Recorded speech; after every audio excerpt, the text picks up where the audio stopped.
വൃത്തിയാക്കിയ കൊഞ്ചിലേക്ക് അല്പം മഞ്ഞൾപ്പൊടി, മുളക് പൊടി, പെരിഞ്ജീരകം പൊടിച്ചത്, കുരുമുളക് പൊടി, ഉപ്പ്, അല്പം ചെറുനാരങ്ങ നീര് എന്നിവ ചേർത്ത് നന്നായി മിക്സ് ചെയ്ത് മാറ്റിവെക്കുക.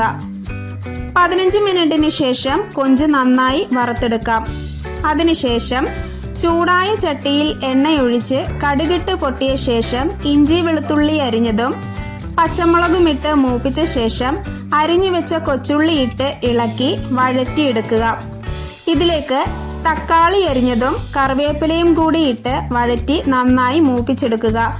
അതിലേക്ക് അല്പം മഞ്ഞൾപ്പൊടി, മുളക് പൊടി, മല്ലിപ്പൊടി, ഗരം മസാല എന്നിവ ചേർത്ത് ഇളക്കി പൊടികൾ നന്നായി മൂപ്പിച്ചെടുക്കാം.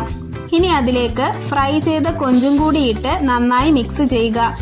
ഇതിലേക്ക് 1/2 കപ്പ് തേങ്ങാപ്പാൽ ചേർത്ത് ഇളക്കി യോജിപ്പിക്കുക. അല്പം ഉപ്പും കൂടി ചേർത്ത് ഒരു മൂടി വെച്ചടച്ച് ചെറു തീയിൽ വറ്റിച്ചെടുക്കാം.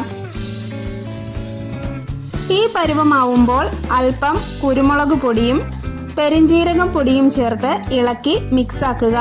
രുചിയേറിയ കൊഞ്ച് റോസ്റ്റ് ഇവിടെ തയ്യാറായി വന്നിട്ടുണ്ട്. വീഡിയോ ഇഷ്ടമായെങ്കിൽ എൻ്റെ ചാനൽ സബ്സ്ക്രൈബ് ചെയ്യുക.